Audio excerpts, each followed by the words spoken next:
জিদনি ইলমা, পড়েন সবাই, রব্বি জিদনি ইলমা। আবার বলেন, রব্বি জিদনি ইলমা। আয় আল্লাহ, তুমি আমার জ্ঞান বৃদ্ধি করে দাও।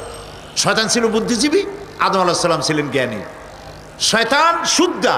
আল্লাহ পাক যখন সকলকে বললেন উসজুদু লিআদামা, সবাই মিলে আদমরে সেজদা দাও, ফাসাজাদু, সবাই মিলে সেজদা করলো, ইল্লা মিস্টার ইবলিস সেজদা করলো না। আবা ওয়াস্তাকবারা ওয়া কানা মিনাল কাফিরিন, কপাল পুড়লো, জম্মের পোড়া। এখন ও যে বুদ্ধিজীবী, দুনিয়ার বড় বুদ্ধিজীবী, দেখেন অবস্থা। আল্লাহ পাক জিজ্ঞেস করলেন, ইবলিস রে, আমার হুকুমটা তুই মানলি না কেন?